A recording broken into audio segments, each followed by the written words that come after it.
Guess where we are?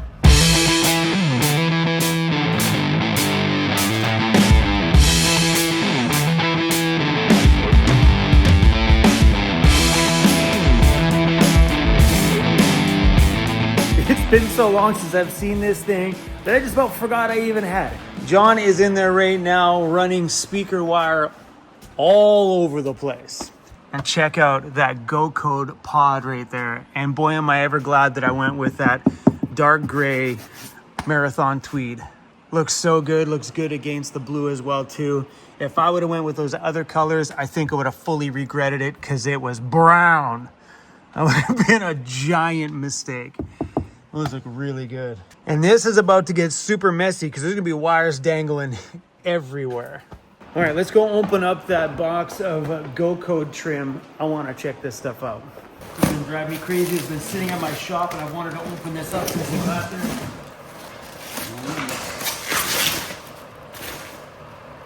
Beauty. Well, they do a good job at making these trim pieces. They do. This is gonna be so rad, dude.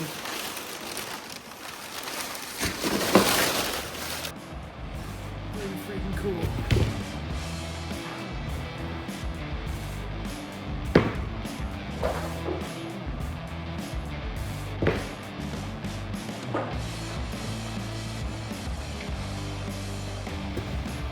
Oh, so glad we did the gray. 100%. After looking at the other ones now, I mean, imagine this in brown, I would be so upset right now. They were gray, but brown. When you get that much in there, I don't think this would have looked very good.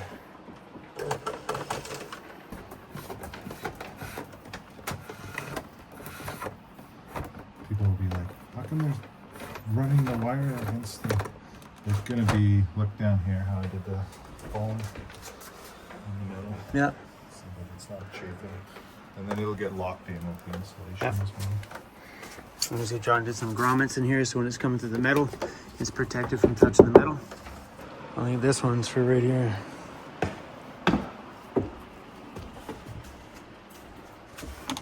Come on, look at that. That's pretty slick. Smart call on that one, John. We were sitting here last time and John was like, there's a company that makes trim that goes all around this stuff. And I'm glad we found the crew at Go Code because we're doing a great big audio system with Go Code as well too. That'll be coming up in a video once that gets closer to being out at Andy's and their sound system is closer to being released to the public. We'll dive deep into it. It's supposed to be really, really cool. But that all came from, believe it or not, John saying, some company makes this trim that goes around all the doors. Thank you, John, for that. No problem. That gave me a chance to kind of meet the crew at Go Code.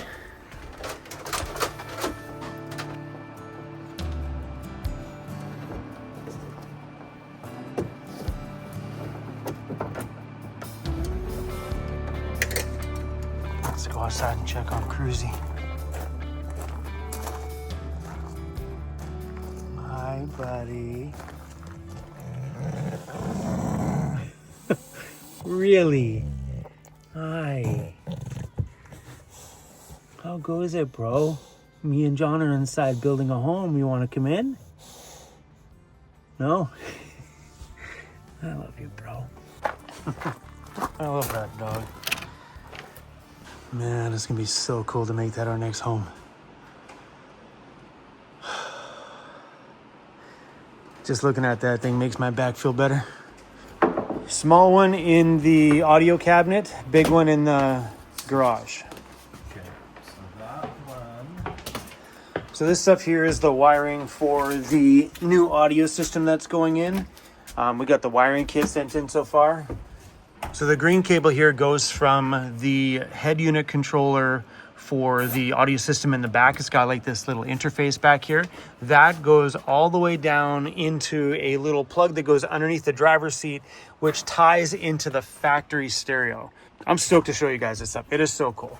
But that gives us lots of room there. It gives us room to move it down the cabinet if we needed to.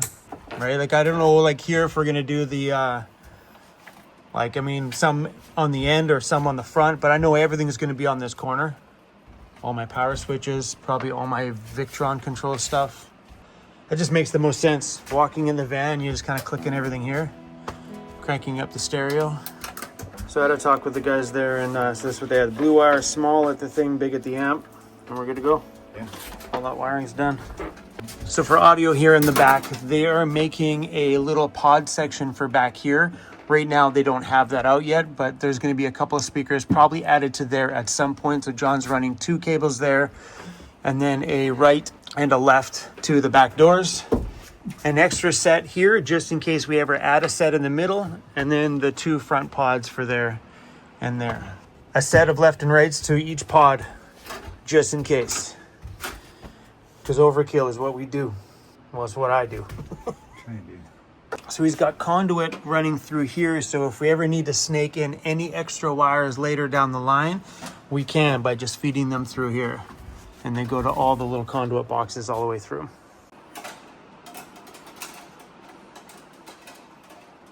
So when we do the ceiling, most of your lighting is going to be in that middle panel, the middle strip that you're not doing here. So what I kind of need to do, I've got power to here. Yep. It'll have plenty of power to run all the lights. It's just from the switch up to the lights, we're going to have to sort out. And I can put a bunch of wire in so that once the roof rails are in, Yeah. and we do the side panels, then you're just going to end up with wires, a bunch of wires that will home run back here. Yeah, but I mean, if I put an AC in the middle, Well, no. that's what I mean. For me, even if I had a span to put a couple 100-watt ones up there, I would be fine with that. I drive a lot, dude. Yeah, And you're gonna drive even more. I honestly, you gotta be right, man. I think you could replace the sunroof with an AC unit. Yeah, but if you're driving, that's easy. I want the skylight. That's mandatory. That I'll enjoy all year round. Like I've been on the only reason why I've been on the fence with AC is it'll be a couple of weeks, maybe a month out of a year. It's useful. The rest of the year it's useless. So the great big debate I had around the channel about the AC unit. And I decided to go with a skylight instead in the back here because I know I'm going to get really good use out of that thing all year round back here above my bed, both for airflow and just, it's cool. It's cool to have that much extra light and stuff come in too as well. But I'm thinking that maybe we're going to do a secondary because they make a really awesome second alternator for these Mercedes that mounts right down to the bottom bracket right in the corner there. It's ready to go for it. But they make a really rad one that sends power straight to the back and supposed to be really powerful, sending tons of amperage to the back. I talked to somebody who had like 800 or 1,000 amp hours of batteries, and he says he can charge them in 4 hours with that super high output alternator. So my thought is maybe we'll go with the skylight, the roof vent in the front, and then just travel around for a year and see how that works out with power. And if it does send back enough power to keep me and my batteries charged and everything doing fine, then maybe we take, which John is doing right now, running some extra power wire here to the center. If that works out, then we'll devote this center section here to the AC unit. And then if there's any gaps in between, we can run some smaller solar panels in some random spots. That's my thought. John's got no input. I like it. It's good. I prefer the solar. But Yeah, and me, I'm on the fence on it. Just because I know how minimal it's been for me on the power side. And besides, on a hot day, I'm hiding. I'm trying to stay out of the sun. Like I could see if we were in a super sunny climate all the time, like if I was snowbirding to Arizona, something like that in the wintertime, I would do 100%. I'd have a different tone, I think.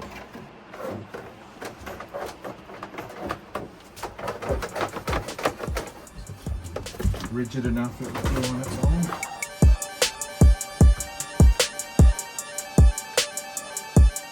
Yeah, so I wouldn't mind doing a bunch of like under cabinet lighting. You totally can. With this, even with this wire. Yeah, so I think I'm gonna get Andy. I want to do the. Yeah, if he does toe kicks. Yeah, I want to do lights light. in the toe kicks. Oh yeah. And then when you're talking, like a 5-inch toe kick will fit that diesel heater underneath the toe kick.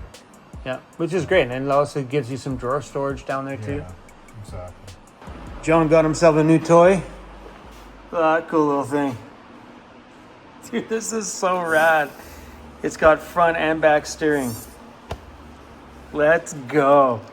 Man, feel that suspension. Yeah, it's eerily similar handling to a real buggy. That is rad. That's pretty cool too, though.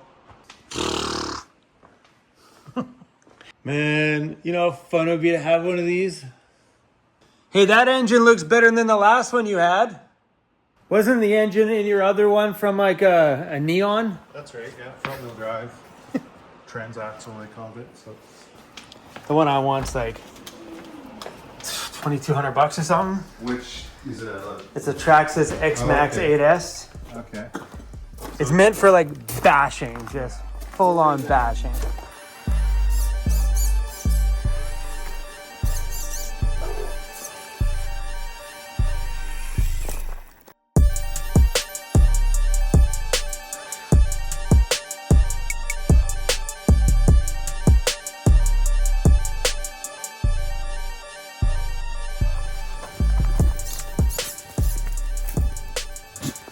What is that, bro? What is that?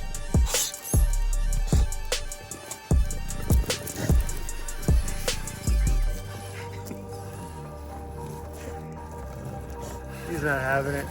Hey, you're not having it. You're like, hey, no. Yeah, John built a little track. John, you know you're a grown man, right? Never grow up, man. That's a scam, the grow up stuff. That's it, installation's going in.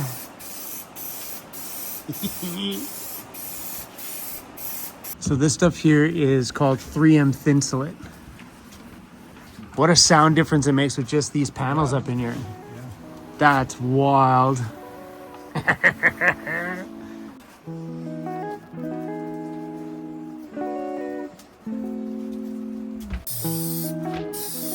Insulation in.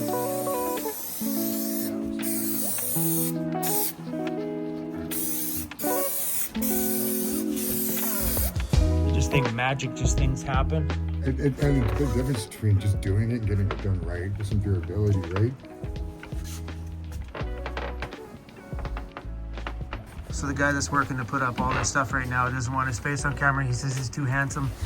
He said he can't handle all the ladies that'll be messaging John going, whoa, how do I get his number? So I'll do my best to keep the ladies, at bay. Now that is satisfying. Just put my thumb over your face. Put the horse head on there. Donkey. Some people would go with the donkey. I'd be okay with that.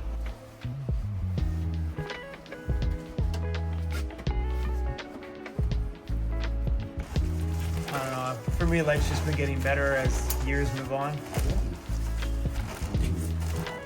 You know what I mean? Like life at 50 is starting to be better than life it was at 40. John is fishing these little strips through these right here. He said it's a little finicky, it takes a bit of time, but it works. At least then these cavities will be full. Are the walls ready to go after this? Well, yeah, sorry. Wall panels. There's one can for the ceiling.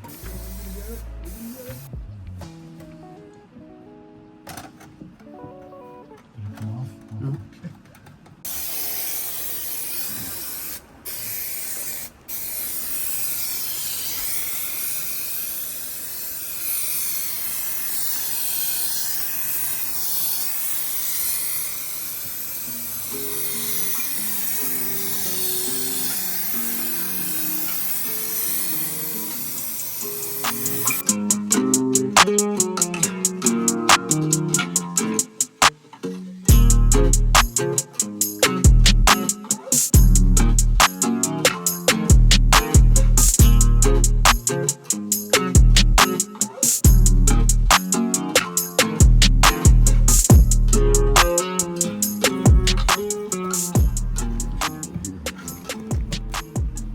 Boom, insulation is all done.